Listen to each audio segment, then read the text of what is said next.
Good morning, students. Welcome back to another video of Operation Research.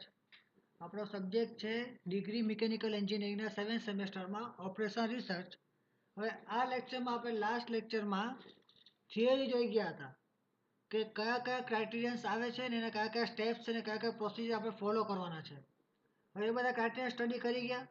હવે એ બધા criterion સમજવા માટે આપણે એક્ઝામ્પલ સ્ટડી કરીએ. તો ફર્સ્ટ એક્ઝામ્પલ છે a two-wheeler manufacturer is faced with the problem of selecting one of three models. આ બે વ્હીલર વાળો એક મેન્યુફેક્ચર છે બરાબર, ટુ વ્હીલરનો. હવે એને શું કર્યું, એક પ્રોબ્લેમ ફેસ થઈ કે એને ત્રણ મોડલમાંથી કોઈ બી એક મોડલ સિલેક્ટ કરવાનું છે બરાબર. The profit depends upon the market એક્સેપ્ટેબિલિટી.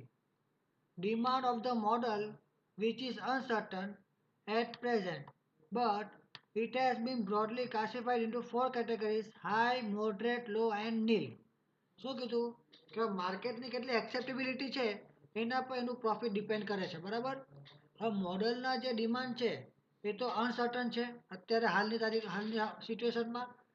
પણ એ લોકોએ શું કર્યું કે એનું જે ક્લાસિફિકેશન છે તે બ્રોડલી ચાર ટાઈપમાં કર્યું: હાઈ, મોડરેટ, લો અને નીલ.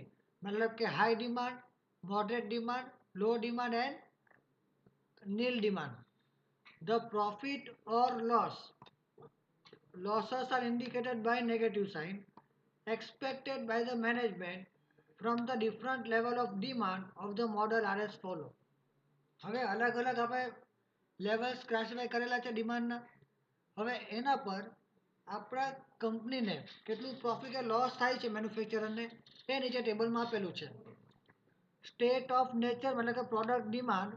અહીં આપણું મોડલ નંબર આપ્યું છે. મોડલ કયા છે? ત્રણ મોડલ છે: સુપર, ડિલક્સ અને જનતા.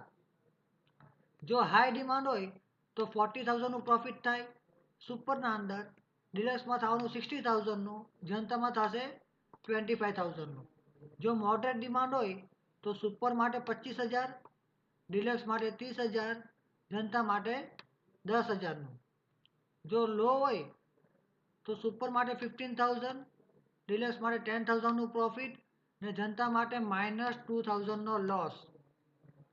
પછી જો નીલ ડિમાન્ડ હોય તો સુપર માટે -40,000નો લોસ, ડિલક્સ માટે -50,000નો લોસ, જનતા માટે -5,000નો લોસ થવાનો છે બરાબર. તો પહેલી ક્વેશ્ચનમાં પછી શું કીધું આપણે ફાઇન્ડ શું કરવાનું છે? Indicate the decision taken under the following approach. હવે આપણે જે બધા અપ્રોચ જોઈ ગયા એમાંથી આપણને બે અપ્રોચ આપેલા છે. એમાં શું ઇન્ડિકેશન કે શું ડિસિઝન આપણે લેવાના છે એ આપણે ફાઇન્ડ કરવાનું છે. પહેલું છે મેક્સિમેક્સ ક્રાઇટેરિયન મતલબ કે ઓપ્ટિમિઝમ ક્રાઇટેરિયન. બીજું છે મેક્સિમિમ મતલબ કે પેસિમિઝમ ક્રાઇટેરિયન. હવે આ બધા ક્રાઇટેરિયા વચ્ચે આપણે કયું ડિસિઝન લેવાના છે એ આપણે ફાઇન્ડ કરવાનું છે. તો સોલ્યુશન જોઈ જાય. We find from given table maximum of row value. હવે આપણી પાસે જે ટેબલ આપેલું છે એમાંથી આપણે maximum of row value find કરીએ ને મિનિમમ ઓફ રો વેલ્યુ બરાબર. તો પહેલાં આપણે શું કરીએ, મેક્સિમમ અને મિનિમમ ફાઇન્ડ કરી લઈએ. આપણે ટેબલ આપેલું છે તો રોમાં તમે જોઈ શકો છો મેક્સિમમ વેલ્યુ કઈ છે 40,000 પહેલા રો માટે, સેકન્ડ રો માટે 60,000 ને થર્ડ રો માટે 25,000 ને સેમ રો માટે મિનિમમ વેલ્યુ કઈ છે તો -40, -50 અને -5,000.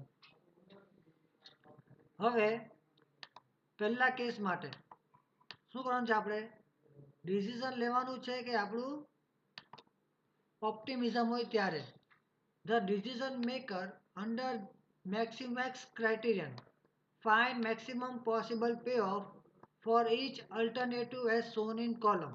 હવે આપણે જે કોલમમાં જે અલ્ટરનેટિવ છે એમાંથી આપણે મેક્સિમમ વેલ્યુ ફાઇન્ડ કરશું. એટલે કે આપણને જે અહીંયા મેક્સિમમનો કોલમ મળ્યો બરાબર, એમાં જે મેક્સિમમ વેલ્યુ છે એ આપણે સિલેક્ટ કરશું. Therefore, maximum of row and choose the alternative with maximum payoff, that is 60,000 corresponding to deluxe model. સમજ પડી ગઈ? ઓપ્ટિમિઝમ ક્રાઇટેરિયનમાં શું થવાનું છે? જે રોમાં આપણે મેક્સિમમ વેલ્યુ છે એમાંથી આપણે મેક્સિમમ સિલેક્ટ કરવાનું, એને કહેવાય ઓપ્ટિમિઝમ ક્રાઇટેરિયન. સેકન્ડ કયો હતો આપણું? પેસિમિઝમ. તો decision maker under maximum criterion first find minimum possible payoff for each alternative. જે આપણે કોલમમાં જોઈએ કે બધા અલ્ટરનેટિવ માટે આપણે મિનિમમ વેલ્યુ ફાઇન્ડ કરી as shown in column. Minimum of raw and choose the alternative with minimum pay. હવે આમાં જે બધાથી મિનિમમ વેલ્યુ કઈ છે તો -5000, તો આપણે એને સિલેક્ટ કરવાની. તો મેક્સિમમ કયું આવવાનું આપણું -5000 કોરોસ્પોન્ડિંગ ટુ જનતા મોડલ. સમજ પડે આપણે ડિસિઝન કેવી રીતે લીધું કે કયું મેન્યુફેક્ચરિંગ આપણે કરવાનું છે પ્રોડક્ટનું. હવે આપણે જોઈશું નેક્સ્ટ એક્ઝામ્પલ. શું કીધું નેક્સ્ટ એક્ઝામ્પલમાં? Following matrix gives the payoff of different strategies S1, S2, S3 against condition N1, N2, N3 and N4. હવે આપણને શું કહ્યું? પે ઓફ મેટ્રિક્સ આપેલો છે નીચે.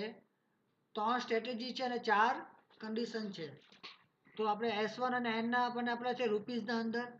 તો જો સ્ટ્રેટેજી 1 હોય તો N1 કન્ડિશન માટે શું આવવાનું? 4000નું પ્રોફિટ. S1 સ્ટ્રેટેજી હોય અને N2 કન્ડિશન હોય તો -100નો લોસ. સેમ રીતે 6000, 18000 એ તો બધા જ સ્ટ્રેટેજી અને કન્ડિશન માટેનું આપણને પે ઓફ આપેલું છે. હવે આપણે આમાં ફાઇન્ડ શું કરવાનું છે?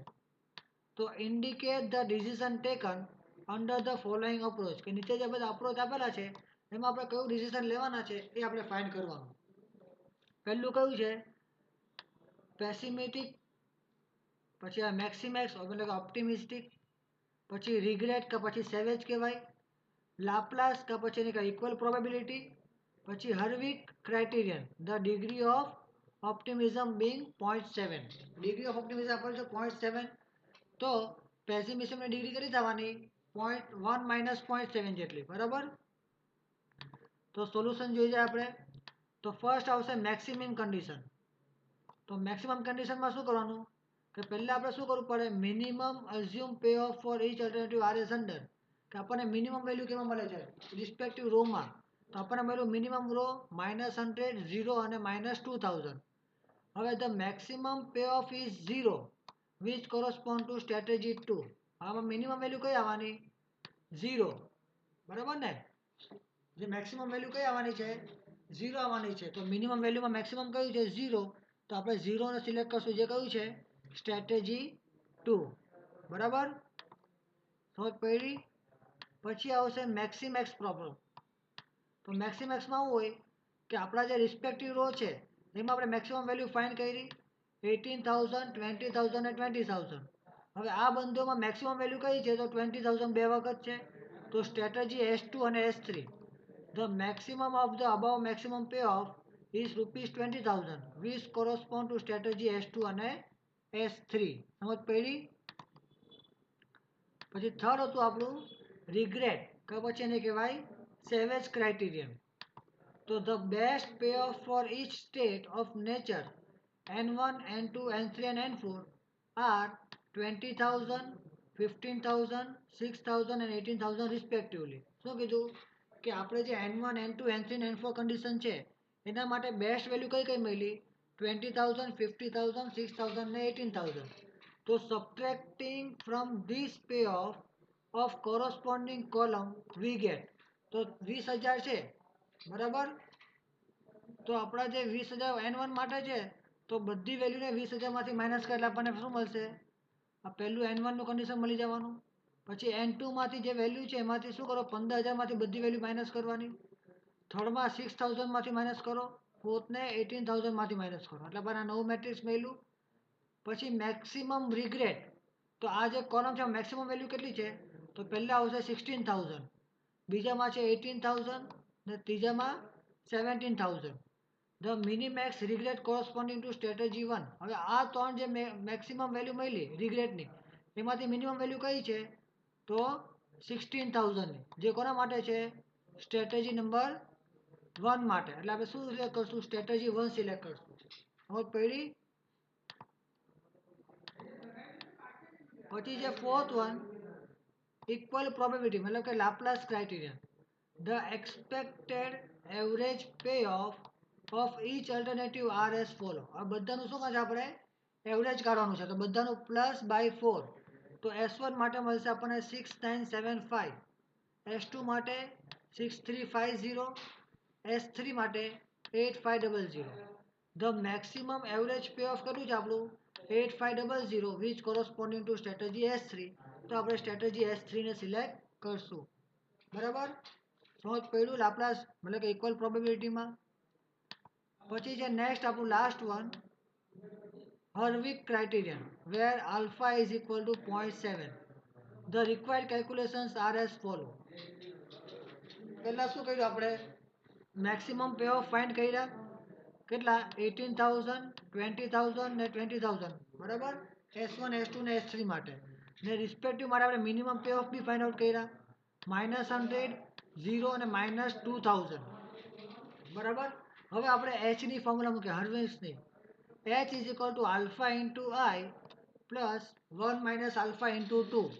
So 0.7 into 18,000 plus 0.3 into 100 minus એટલે કેટલો એવું 12,570. તો 0.7 into 20,000 plus 0.3 into 0 એટલે કેટલો આવવાનું 14,000. થર્ડ માટે આવ્યું 13,400.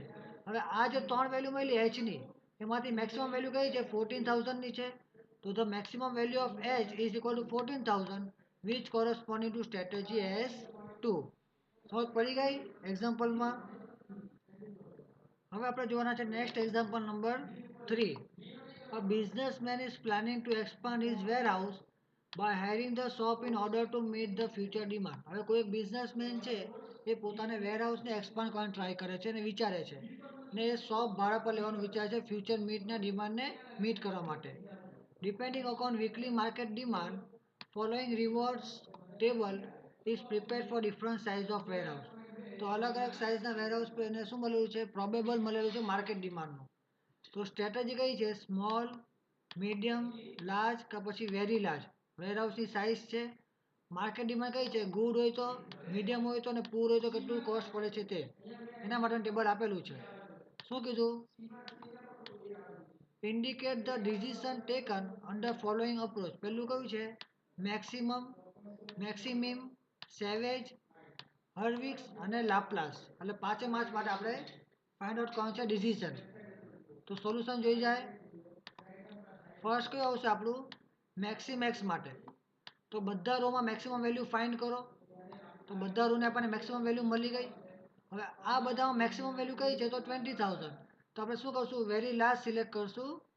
બરાબર, વેરહાઉસ ફ્યુચર ડિમાન્ડને મીટ કરવા માટે. હવે પહેલી સેકન્ડ આવશે આપણું મેક્સિમિમ. તો મિનિમમ વેલ્યુ સિલેક્ટ કરો. બધા રોઝ છે રિસ્પેક્ટિવ રો માટે મિનિમમ વેલ્યુ સિલેક્ટ કરી. હવે આ મિનિમમ વેલ્યુમાં મેક્સિમમ વેલ્યુ કઈ છે તો -1000. બરાબર, તો આપણે આને સિલેક્ટ કરશું તો સ્મોલ વેરહાઉસ સિલેક્ટ કરશું. બરાબર, મેક્સિમિમ માટે. સમજ પડી. થર્ડ છે આપણું સેવેજ. તો સેવેજ માટે શું કરવાનું, આપણે મેક્સિમમ રિગેટ અને મિનિમમ રિગેટ ફાઇન્ડ કરવાના. તો મેક્સિમમ રિગેટ કેવી રીતે ફાઇન્ડ કરશું, તો ગુડ, મીડિયમ અને પુઅર માટે આપણને વેલ્યુ મળે છે ₹20,000 મેક્સિમમ, મીડિયમ માટે 3,500 ને પુઅર માટે -1000. હવે રિસ્પેક્ટિવ રોમાં જે રિસ્પેક્ટિવ કોલમ છે તો પહેલા કોલમમાં બધી વેલ્યુ 20,000માંથી માઇનસ કરો એટલે આપણને બધી વેલ્યુ મળવાની 15,000, 13,000 ને 11,000. પછી જે 3,500 છે એને બધી વેલ્યુમાંથી માઇનસ કરો તો 1500, 0, 0 અને 1000. સેમ રીતે પુઅરમાં કરો 0, 1500, 3500 અને 11,000. હવે આમાંથી આપણે મેક્સિમમ વેલ્યુ ફાઇન્ડ કરવાની છે. તો મેક્સિમમ રિગેટ મળે પહેલામાં 15,000, સેકન્ડમાં 13,000, થર્ડ અને ફોર્થમાં 11,000. Applying this savage criteria, we get large and very large as best strategy. કે આમાંથી આપણને મિનિમમ લોસ કેવા મળે છે, રિગ્રેટ કેવા મળે તો 11,000 વાળામાં એટલે કે લાર્જ અને વેરી લાર્જના અંદર. સમજ પડી. પછી આવશે હર્વિટ્ઝ ક્રાઇટેરિયા જેમાં આલ્ફાની વેલ્યુ કેટલી છે 0.75. બરાબર, તો પહેલાં આપણે મેક્સિમમ વેલ્યુ ફાઇન્ડ કરી 5,000, 7,000, 9,000 ને 20,000 રિસ્પેક્ટિવ રોઝના અંદર. પછી મિનિમમ ફાઇન્ડ કરી -1000, 2500, 4500 અને 12,000. હવે આપણે હર્વિટ્ઝની ફોર્મ્યુલા મૂકીને કેલ્ક્યુલેટ કર્યું તો આપણને મળશે સ્મોલ માટે વેલ્યુ મળી આપણને 3,500. બરાબર, કે સ્મોલ વેરહાઉસ હોય તો એના માટે મળ્યું 3,500 એચની વેલ્યુ, 4,625, 5,625 અને 12,000.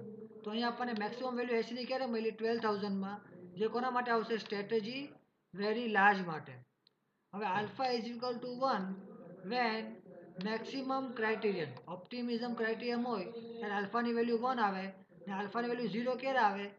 જો પેસિમિઝમ ક્રાઇટેરિયન હોય ત્યારે. બરાબર. પછી લાસ્ટ છે આપણું લાપ્લાસ ક્રાઇટેરિયન. કયું આવશે? તો લાપ્લાસ ક્રાઇટેરિયન આવશે. બરાબર. The expected average payoff each strategy are as under. બરાબર. તો સ્મોલ માટે કેટલું છે? બધાનું સમેશન આખા રોનું બાય 3 એટલે મળ્યું 2000. મીડિયમ માટે મળ્યું 2667. લાર્જ માટે 2667 અને જે વેરી લાર્જ છે એના માટે મળ્યું 3500.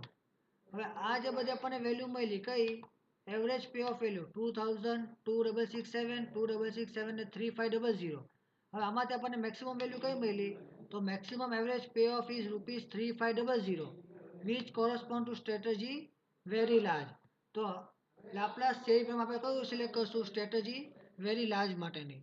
સમજ પડી ગઈ બધા એક્ઝામ્પલ્સમાં? આમાં કોઈને બી કંઈ બી ડાઉટ હોય કે પ્રોબ્લેમ હોય મને કોન્ટેક્ટ કરી શકે છે, મેસેજ કાં કોલ કરી શકે છે, કાં પછી કોમેન્ટ સેક્શનમાં કોમેન્ટ પણ કરી શકે છે. આ વિડીયોને લાઇક કરો, શેર કરો અને ચેનલને સબસ્ક્રાઈબ કરો. Thank you for watching this video.